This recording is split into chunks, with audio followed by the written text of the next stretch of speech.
পুপু এসে গেছে, দেখ কত বড় দিয়েছে, দেখ।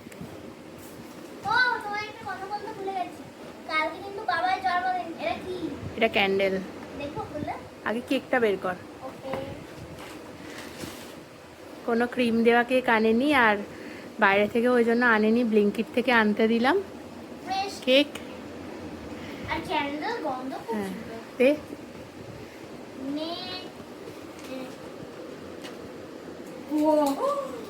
ভালো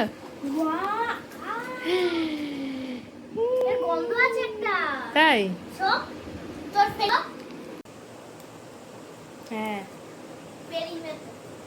আজকে বাবার জন্য এনেছি হচ্ছে গিফট, দেখো। পুপু যেমনটা তোমাদের বললো, বাবাইয়ের আজকে বার্থডে, আর পুপু নিয়ে এসছে আমার সাথে গিয়ে কয়েকটা গিফট বাবাইয়ের জন্য। সেটা তো অবশ্যই তোমাদের সাথে শেয়ার করব।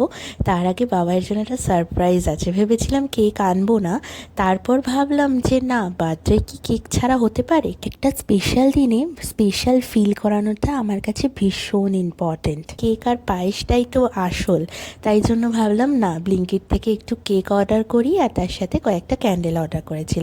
বাবাই তো শুয়ে পড়েছে, এই যে দেখতেই পাচ্ছ।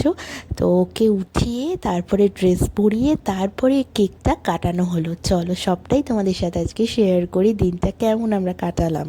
একটা টাইমের পর বাবাই ভেবেছিল যে আমার জন্য আজকে কোনো সারপ্রাইজ নেই, কোনো কেক কাটিং হচ্ছে না, আমরা যেমনটা বলেছিলাম। তো তারপরে দেখলো না, সত্যিই একটা সারপ্রাইজ ওর জন্য ওয়েট করছে। আর পুপু নিজের হাতে লিখেছে হ্যাপি বার্থডে বাবাই। বাবাইয়ের কথা আর নতুন করে কি বলবো, তাও আজকে যেহেতু স্পেশাল ডে, তাও ওর কথা না বললে তো হবেই না। তো ওর কথাটা কিছুটা শেয়ার করে নিই তোমাদের সাথে। কোনো দিনও শেয়ার করিনি, তার কারণ সোশ্যাল মিডিয়াতে সব কিছু এসে না, সব সম্পর্ক সম্বন্ধে বলতে একদম আমি পছন্দ করি না। তার কারণ একটা অবশ্যই আছে, কারণ আমার মনে হয় যে কোনো সম্পর্কে যদি আমি সোশ্যাল মিডিয়াতে নিয়ে আসি, তাহলে যদি নজর লেগে যায়, আর নজরে আমি খুব বিশ্বাসী। কিচ্ছু হবে না।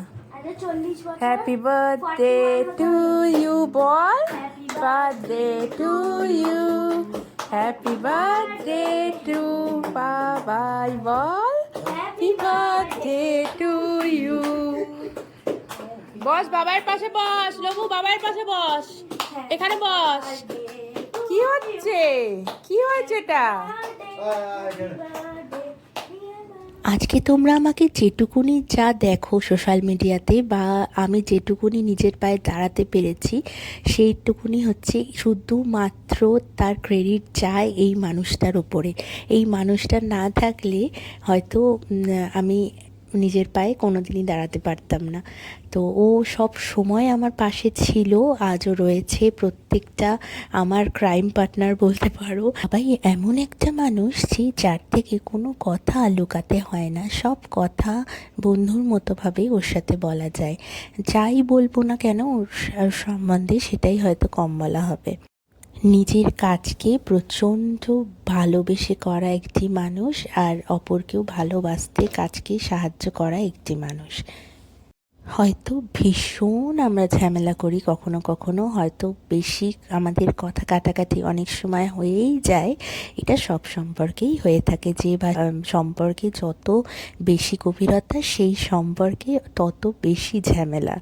তো যাই হোক, আজকের স্পেশাল ডেটা ও খুব ভালো করে কাটাক, খুব ভালো থাকুক আগামী জীবনে আমাদের সাথে, খুব সুন্দরভাবে হাসি খুশিভাবে, এইভাবে যেন হাসিটা মুখে সারা জীবন লেগে থাকে, এই কামনাই করি। আর প্রত্যেকটা বড় বড় স্বপ্ন যেন পূর্ণ হয়, আমরা যেন দুজনে একসাথে মিলে পূর্ণ করতে পারি। আবারও হ্যাপি বার্থডে। আর এবার হচ্ছে গিফট খোলার পালা। চলো তোমরা গিফটগুলো এবার দেখে নাও। পুপু দিয়েছে হচ্ছে এই দুটো জিনিস। সুন্দর। এটা অফিসে রেখে দেবে গিয়ে। এটা ফেভারিট তোমার। এটা অফিসে নিয়ে খাবো। এটা খোলো। বাজারে গেছিলাম, বাজার থেকে কিনে এনেছি। গোল্ডি। এই মোমবাতির একটা গন্ধ আছে, সেন্টেড। बार बार दिने आए, बार बार दिल एक आए, तुम जियो हजारों साल। कमाल ये मेरी है आरज़ू happy birthday to you happy birthday to you happy birthday to you happy birthday to you সবাইকে টাটা আজকের মতো গুড নাইট